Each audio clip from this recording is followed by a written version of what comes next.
नमस्कार दोस्तों, कैसे हैं आप लोग। तो अब तक हमने ये जाना है कि अगर हमें एक बिज़नेस स्टार्ट करते हैं और बाद में अगर हमें कुछ पैसे की ज़रूरत पड़ती है तो वो हम दो तरीके से ले सकते हैं, एक तो डेट और दूसरा इक्विटी। डेट का मतलब बैंक वगैरह से या फिर किसी से उधार मांग कर, और इक्विटी का मतलब है कि हम अपने बिज़नेस के ही कुछ हिस्सा हम बेच देते हैं। और मैं यहाँ पर आपको एक चीज़ बताना भूल गया था कि जो हमारे एंजल इन्वेस्टर्स होते हैं या फिर जो हमारे वीसीज वगैरह होते हैं, वो ज़्यादातर क्या मतलब ऑलमोस्ट एवरी टाइम वो किसी कंपनी में ही इन्वेस्ट करते हैं, किसी प्राइवेट कंपनी में ही इन्वेस्ट करते हैं। ठीक है, किसी प्राइवेट कंपनी में ही वो लोग इन्वेस्ट करते हैं। तो जब भी अगर आपको स्टार्टिंग में ही, जब आप बिज़नेस शुरू कर रहे हो और आपको लग रहा है स्टार्टिंग में ही कि आगे चल के हमें फ़ंड की ज़रूरत पड़ सकती है, तो आप अपना जो बिज़नेस है वो एक कंपनी के तौर पे आप उसको पहले फॉर्म कर लीजिए, उसके बाद आपको उसको चलाइए। लेकिन ऐसा ज़रूरी भी नहीं है कि आप उसको स्टार्टिंग में ही आप कंपनी में कन्वर्ट कीजिए। आप उसको छोटे लेवल पे लेके जाइए, फिर आप बाद में उसको कंपनी में आप चेंज कर सकते हैं। ठीक है, तो अब तक हमने जाना था कि हम कैसे हम मनी रेज़ कर सकते हैं। लेकिन एक टाइम ऐसा आता है कि जब ये लोग चाहते हैं कि भैया हमें भी अब बिज़नेस से एग्ज़िट लेना है, या फिर कंपनी को और पैसे की ज़रूरत पड़ी है, वो कहाँ से ले। तो वो आम जनता यानी कि जो आम पब्लिक है उनसे वो पैसा ले सकती है।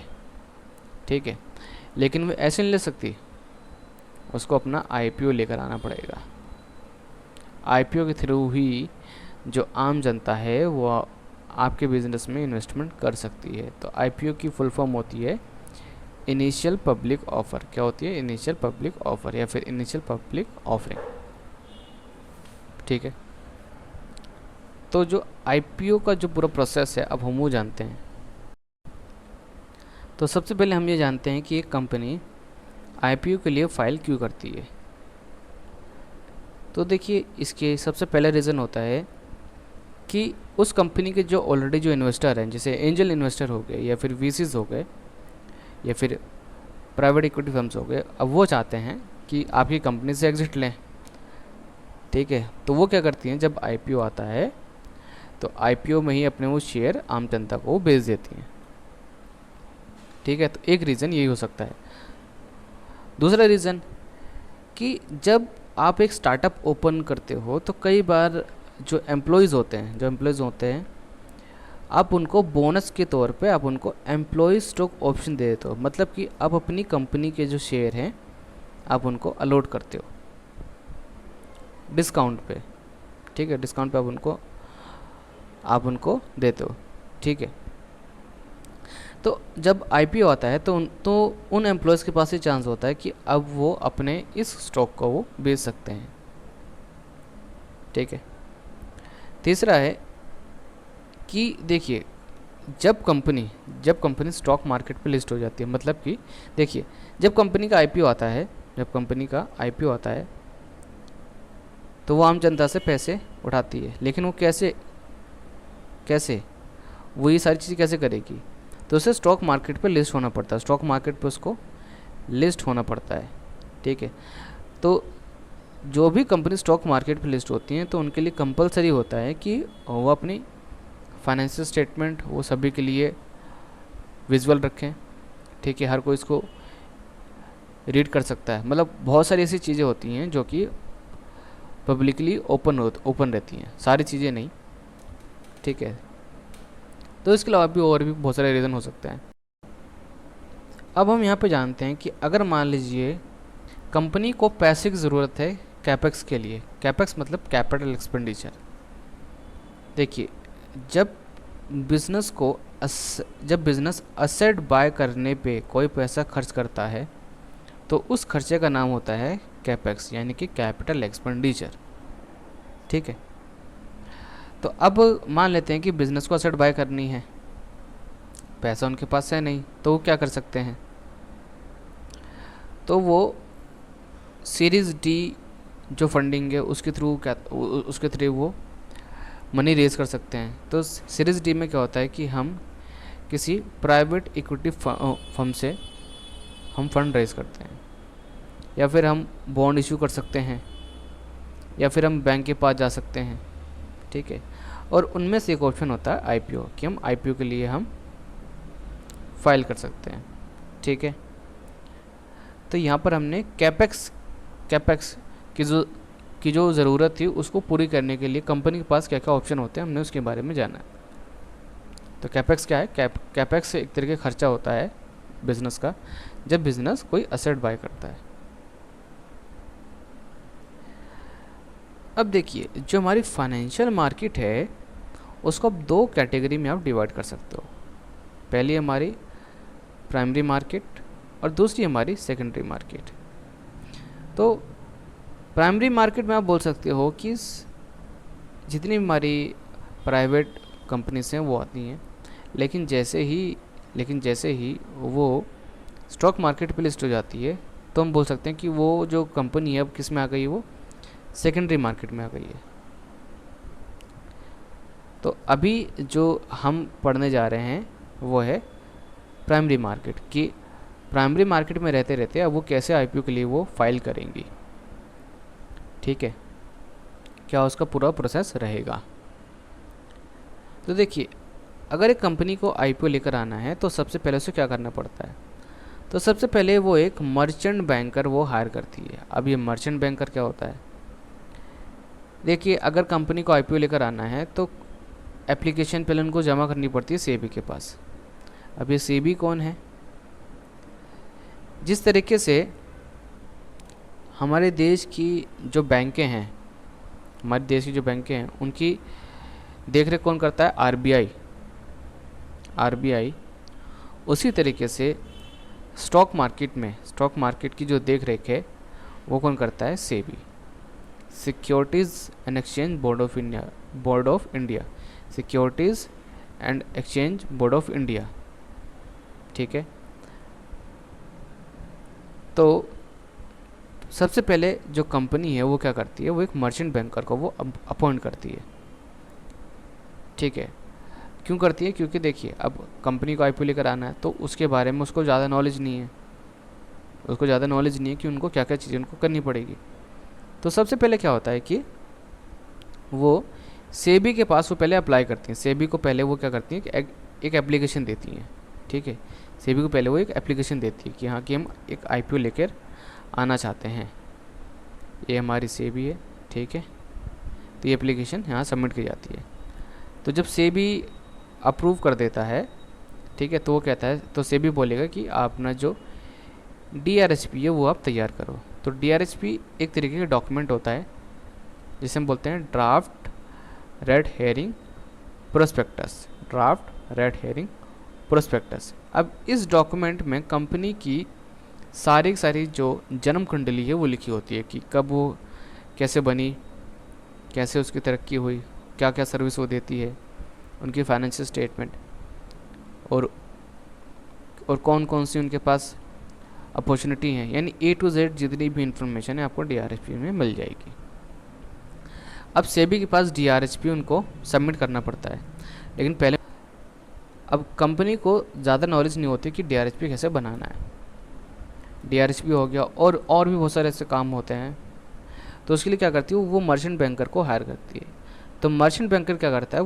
वो कंपनी की हेल्प करता है डीआरएचपी बनवाने में और आईपीओ लाने में। फिर जो कंपनी है वो क्या करती है? सेबी के पास अपना जो डीआरएचपी है वो सबमिट करती है, और डीआरएचपी सेबी के पास वो सबमिट करती है।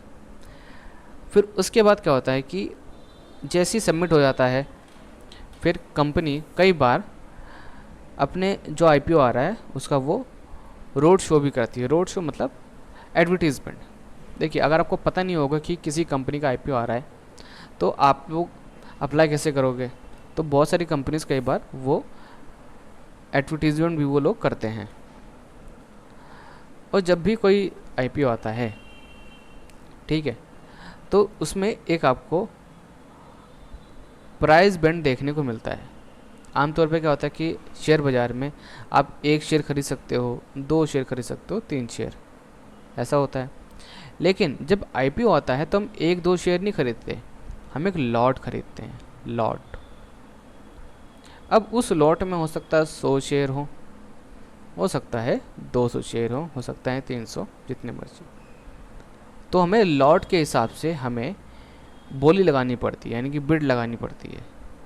हम डायरेक्ट खरीद नहीं पाते, हम डायरेक्ट खरीद नहीं पाते।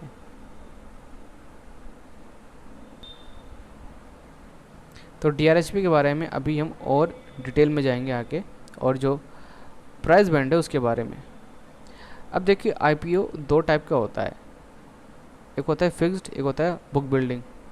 तो फिक्स में क्या होता है कि कंपनी बोल देते हैं कि हम एक शेयर, मतलब हमारे कंपनी का एक शेयर 250 रुपये का है, और मान लेते हैं कि उनका जो एक लॉट है उसके अंदर हैं 10 शेयर। कितने शेयर हैं? 10। यानी कि आपकी जेब में कम से कम 2500 रुपये होने चाहिए एक बिड लगाने के लिए, ठीक है।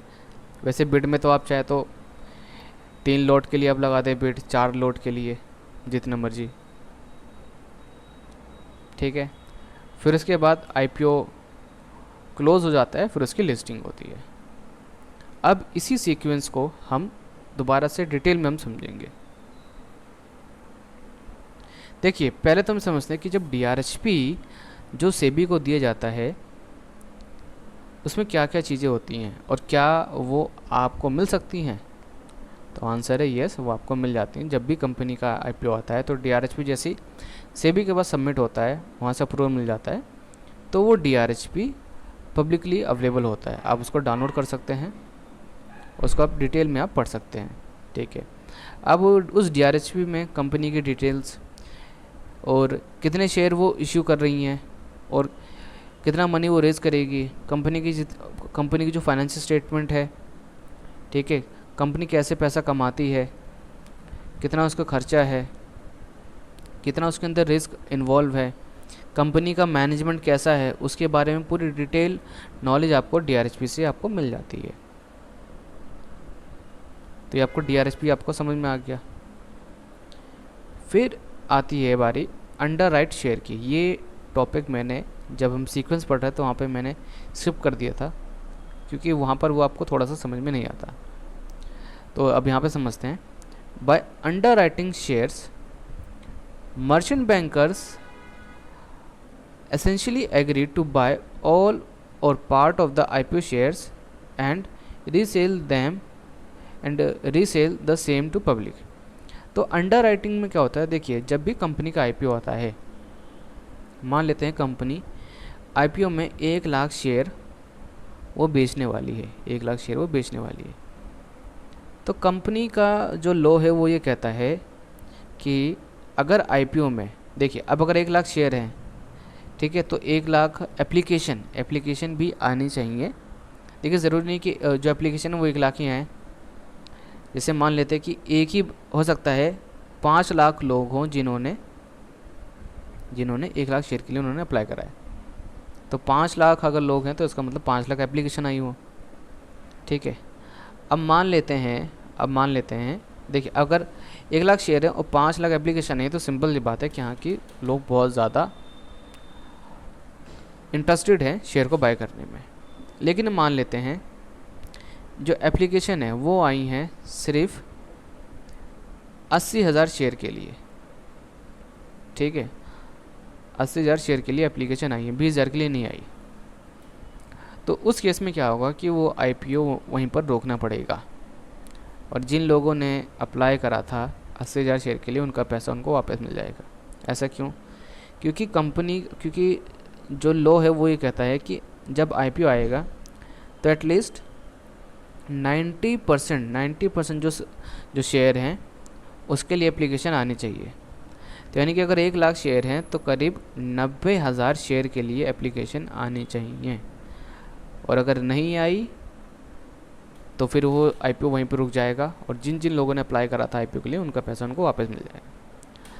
तो देखिए मान लीजिए 80,000 आए, अब अब फिर क्या हो, तो उस केस में जो कंपनीज़ हैं, जो मर्चेंट बैंकर, उनसे कह देती हैं कि अगर ऐसा कुछ होता है तो आप एक काम करना कि जो बाकी जो शेयर हैं वो आप उसके लिए अप्लाई कर देना, ठीक है, आप उसको बाय कर लेना। तो अब मर्चेंट बैंकर क्या करते हैं, बाय तो कर लेती हैं, लेकिन वहाँ पे कुछ ना कुछ वो टर्म्स एंड कंडीशन रखती हैं, ठीक है, कि हम बाय करेंगे लेकिन इस प्राइस पे बाय करेंगे, हमें इस प्राइस पे चाहिए शेयर, ठीक है। कई बार वो सारी चीज़ें वो बाद में डिसाइड होती हैं। फिर क्या करते हैं, उन्होंने बाय करा, फिर वो ओपन मार्केट में, फिर वो शेयर मार्केट में उसको वो बेच देती हैं। अभी वो कैसे बेच देती हैं, अभी आप वो चीज़ समझोगे अब आगे।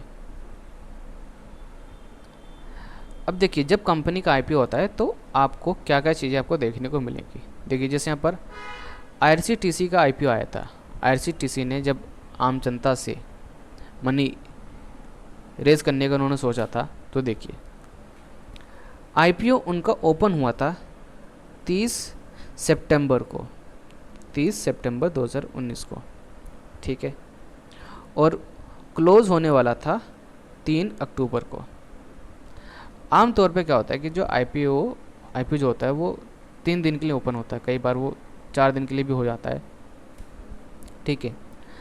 तो इस 4 दिन में क्या करना पड़ता है, इस 4 दिन में आपको आईपीओ के लिए आपको अप्लाई करना पड़ता है, ठीक है। जब आप अप्लाई करते हो, आपने अप्लाई कर दिया, ठीक है, तो उसके बाद अब आपको कैसे पता चलेगा कि आपको शेयर मिला है फिर नहीं, तो उसके लिए एक अलग डेट होती है जिसे बोलते हैं अलॉटमेंट डेट। देखिए यहाँ पे जैसे नज़र आ रहा है ना, ये देखिए अलॉटमेंट डेट। तो मान लेते हैं कि आपने 30 से और 3 अक्टूबर के बीच में आपने आईपीओ के लिए आपने अप्लाई कर दिया।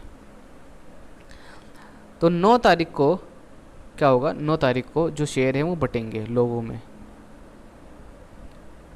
फिर 10 तारीख को, देखो 10 तारीख को क्या होगा कि जिन जिन लोगों को शेयर नहीं मिला होगा उनका पैसा उनके अकाउंट में वापस आ जाएगा, उनका पैसा उनके अकाउंट में वापस आ जाएगा। और जिन लोगों को मिला होगा उनको 11 तारीख को उनके डीमैट अकाउंट में वो शेयर आ गए होंगे। अब देखिए डीमैट अकाउंट क्या होता है, डीमैट अकाउंट में हम शेयर रखते हैं, तो ये जो डीमैट अकाउंट है हमें ओपन करवाना पड़ता है। अगर हमें शेयर मार्केट में अगर हमें शेयर बाय सेल करने हैं तो ये डीमैट अकाउंट हमें ओपन करवाना होता है। तो डीमैट अकाउंट में हम सिर्फ शेयर रखते हैं, ठीक है, शेयर हो गया या फिर जो म्यूचुअल फंड के यूनिट्स वगैरह हो गए, गवर्नमेंट बॉन्ड्स वगैरह, वो हम रखते हैं, ठीक है। यानी कि 30 से 3 तारीख के बीच में आपने आईपीओ के लिए आपने अप्लाई करा, 9 तारीख को अलॉटमेंट हो गई स्टार्ट, ठीक है, कंपनी ने मतलब शेयर बांटना शुरू कर दिया, लेकिन आपको 9 तारीख को पता नहीं चलेगा। फिर 10 तारीख को जिन जिन लोगों को नहीं मिला शेयर उनका पैसा उनको वापस मिल गया। फिर 11 तारीख को जिन जिन लोगों को शेयर मिले हैं वो उनके डीमैट अकाउंट में आ गया। तो 11 तारीख को आ गया तो उसका मतलब ये नहीं कि अब आप उसको बेच सकते हो, अभी नहीं। अब क्या होगा कि 14 तारीख को कंपनी स्टॉक मार्केट पे लिस्ट हो गई होगी, यानी कि अब आप स्टॉक मार्केट पे अब आप शेयर बाय सेल आप कर पाओगे, ठीक है। आप स्टॉक मार्केट पे शेयर आप बाय सेल कर पाओगे, किसके, आईआरसीटीसी के। तो इसका और डिटेल में हम समझते हैं। देखिए लिस्ट होने का मतलब क्या है, लिस्ट होने का मतलब ये है कि देखिए इंडिया में जो स्टॉक एक्सचेंज हैं वो 2 हैं, मतलब मेन 2 हैं। देखिए जैसे यहाँ पे बात करें, अब जो आईआरसीटीसी का जो आईपीओ आया था ये लिस्ट हुआ था बीएसई और एनएसई पे। देखिए यहाँ पे लिखा है ना बीएसई और एनएसई पे। तो बीएसई एनएसई क्या है, इंडिया की स्टॉक एक्सचेंज है, इंडिया की स्टॉक एक्सचेंज जहाँ पर हम शेयर बाय सेल करते हैं। जैसे सब्जी मंडी होती है ना, तो सब्जी मंडी में जो सब्जी वो कहाँ से आती है, हरियाणा, पंजाब, महाराष्ट्र, है ना।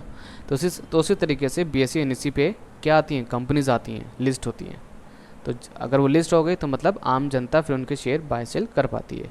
देखिए जो प्राइवेट कंपनीज होती हैं उनके शेयर आप आसानी से आप बाय सेल नहीं कर पाते हो, ठीक है। जो प्राइवेट कंपनी होती हैं उनके शेयर आप आसानी से आप बाय सेल आप नहीं कर पाओगे, क्योंकि आपको पता नहीं होगा कि वो कंपनी कहाँ है,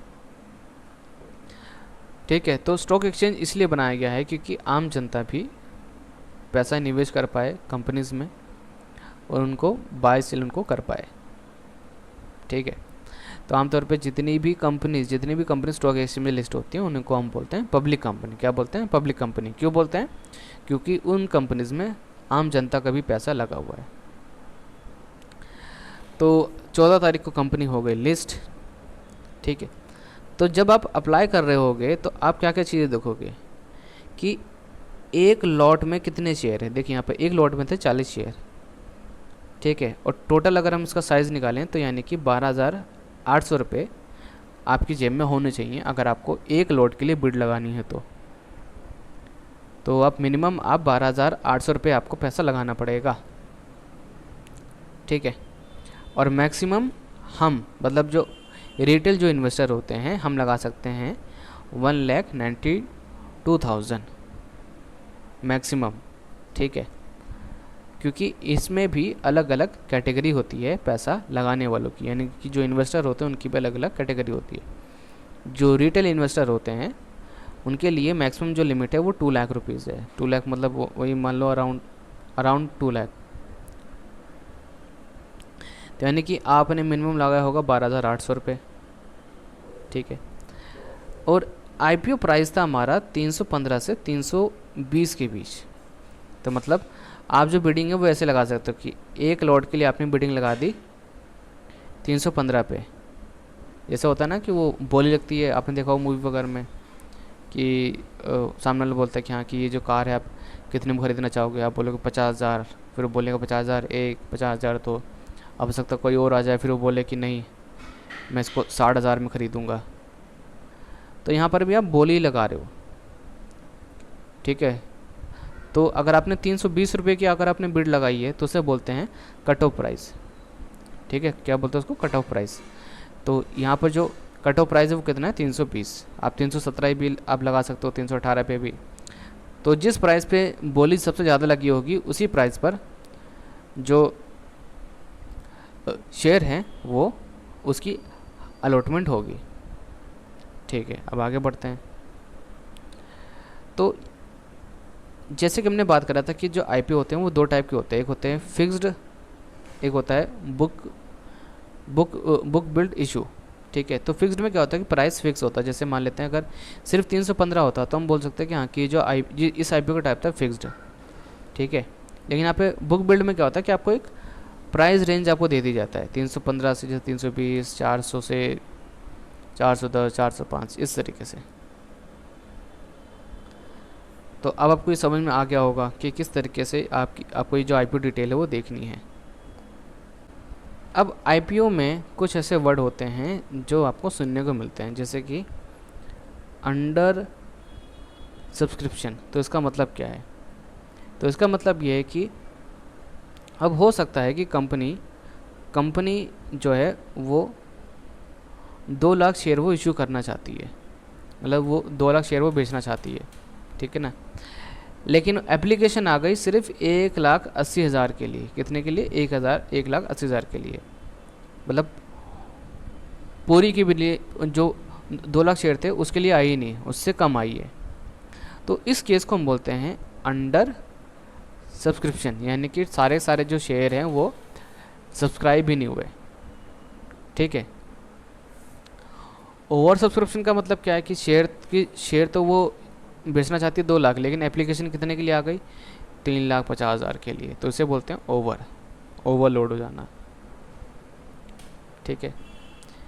ग्रीन शू ऑप्शन, तो जैसे कि हमने बात करा था कि जो मर्चेंट बैंकर है, कई बार जो कंपनी है वो मर्चेंट बैंकर के साथ वो डील कर लेती है कि अगर कुछ शेयर अगर शॉर्ट पड़ते हैं, ठीक है, मतलब अगर उनके लिए एप्लीकेशन अगर नहीं आती हैं तो आप अप्लाई कर देना, है ना। लेकिन कई बार ऐसा होता है कि अगर ओवर सब्सक्रिप्शन हो जाता है तो कंपनी कुछ एक्स्ट्रा जो शेयर है वो भी इशू वो कर देती है। तो उसके लिए फिर वो जो शेयर हैं वो फिर इशू किए जाते हैं किसको? अंडर राइटर को। अंडर राइटर यहाँ पे जो होगा आमतौर पे जो मर्चेंट बैंकर होता है वही होते हैं। ये टॉपिक हो सकता है आपको बहुत से लोगों को थोड़ा बहुत समझ में ना आया हो, कोई दिक्कत नहीं है, ये ज़्यादा इम्पोर्टेंट नहीं है। फिर आता है हमारा फिक्स्ड प्राइस आईपीओ। ये तो आपको पता ही है कि अगर आईपीओ में जो शेयर का प्राइस अगर फिक्स्ड है तो उसे बोलते हैं fixed price IPO. Price band, जैसे अगर 315 के लिए 315 से 320 के बीच में, तो इसे बोलेंगे हम प्राइस बैंड। तो प्राइस बैंड यहाँ पे कितना है, 315 से 320, और कट ऑफ प्राइस कितना है, 320।